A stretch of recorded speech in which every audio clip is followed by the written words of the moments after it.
Hello friends, मित्रांनो, आपण या व्हिडिओमध्ये लॉजिक ह्या चॅप्टर मधला पुढचा पार्ट म्हणजे अल्जेब्रा ऑफ अ स्टेटमेंट पाहणार आहोत. तर चला तर मग स्टार्ट करूयात. काय आहे ॲडमपोटेंट लॉ? सुरुवातीचा जो लॉ आहे तो कुठला आहे? ॲडमपोटेंट लॉ. ॲडमपोटेंट लॉ काय सांगतो? P and P is equal to P, logical equal to P, and P or P is equal to P येतं. म्हणजे and जरी असेल त्या स्टेटमेंट सोबत तर Pच येतं, or असेल तरी P येतं. ही प्रॉपर्टी लक्षात आली. ज्या पद्धतीनं आपण 0 प्लस 0 इज इक्वल टू काय येतं? 0. 1 into 1 इज इक्वल टू 1. तसंच आता त्याच्यानंतर बघा कम्युटेटिव्ह लॉ. कम्युटेटिव्ह लॉ आपण नंबर सिस्टीम मध्ये पाहिले. कम्युटेटिव्ह लॉ मध्ये 1 प्लस 2 2 प्लस 1 केलो तर काय येईल आन्सर? दोघांचंही 3 येणार आहे. त्या पद्धतीनं P or Q is equal to Q or P. Interchange करता येतं. इकडचं इकडं, इकडचं इकडं. त्या पद्धतीने P or Q is equal to Q or P. तसंच अँड साठी पण P and Q is logically equivalent to Q and P. समजलं? ह्या लॉला काय म्हणायचं? Commutative law. नंबर सिस्टीम मध्ये आपण पाहिलं तसं ऑर आणि अँड मध्ये. त्याच्यानंतर पुढचा law associative law. Associative law आपल्याला नंबरचा माहित आहे. 1 2 3 नंबर घेतले तर काय होईल बघा. ऍडिशन साठी घेऊ, मल्टिप्लिकेशन साठी पण असोसिएटिव्ह लॉ काय आहे? होल्ड आहे. सपोज 1 2 3 नंबर्स काय होईल associative law? 1 plus 2 plus 3 is equal to 1 plus 1 plus 2 plus 3 करा. काय येईल? हे 6 येईल. हे पण काय होईल? 3 प्लस 3 6 येईल. त्या पद्धतीनं असोसिएटिव्ह लॉ मध्ये काय आहे बघा. P and in bracket Q and R is equal to P and Q.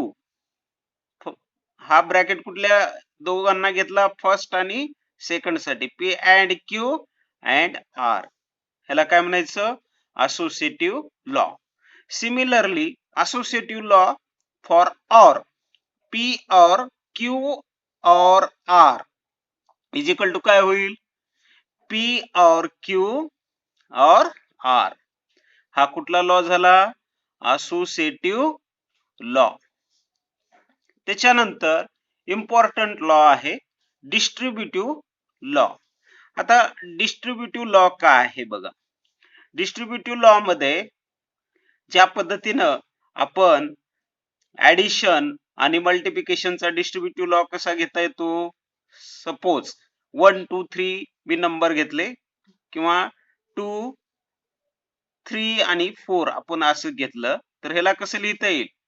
2 into 3 ह्याला 2 into 3 प्लस 2 into 4 ह्या पद्धतीने लिहिता येईल. म्हणजे हे काय झालं?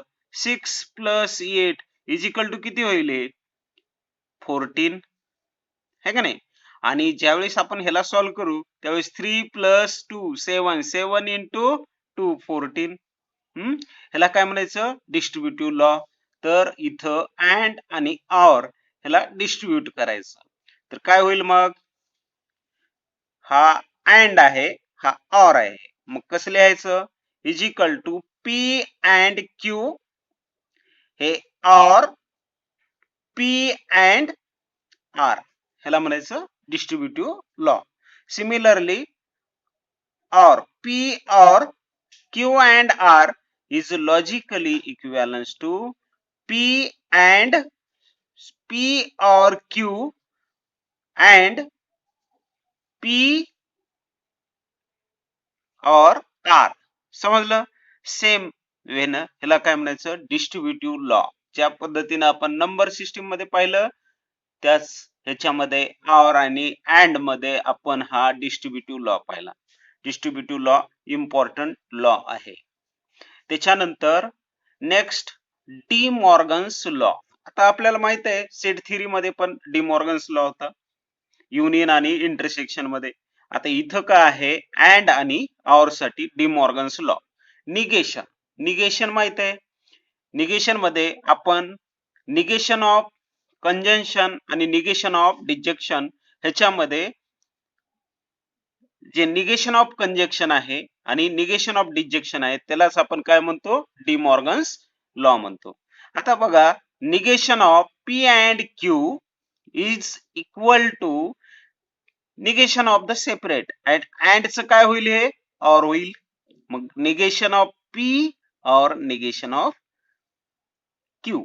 सिमिलरली और असेल तर काय येईल इथं, अँड आणि separate negation, negation of P and negation Q.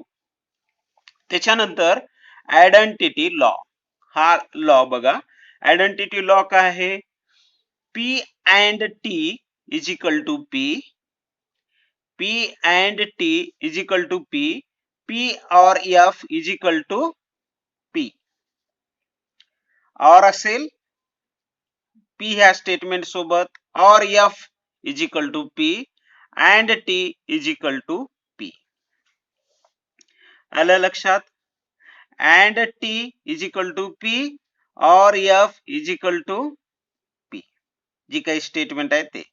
And F असेल तर एफ येईल, और टी असेल तर टी येईल. आलं? ह्याला काय म्हणायचं, आयडेंटिटी लॉ.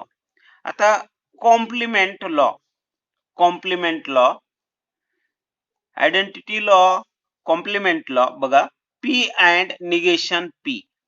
अँड जर असेल तर एफ येतं, P and negation P is equal to F, P or negation P is equal to T. Or असेल ज्या स्टेटमेंट त्या स्टेटमेंटचं निगेशन असेल तर काय येईल, टी येईल. Absorption law. काय अब्सॉर्प्शन लॉ मध्ये, पी आणि और आणि अँड त्याच्यामध्ये एक स्टेटमेंट पी कॉमन आहे. बघा, P or P and Q is equal to काय होईल, जी कॉमन स्टेटमेंट आहे ती. P and P or Q is equal to काय होईल, पी. ह्या लॉला काय नाव आहे, अब्सॉर्प्शन लॉ. आता आपण पाहिलाय कंडिशनल लॉ. कंडिशनल लॉ काय आहे, आपण यूज केला होता निगेशन ऑफ इम्प्लिकेशन काढण्यासाठी. कंडिशनल लॉ काय, P implies Q is equal to logically equals to negation P. ह्याचं निगेशन, फर्स्ट स्टेटमेंटचं negation P or Q. Negation of the first statement or Q. आता बाय कंडिशनल लॉ.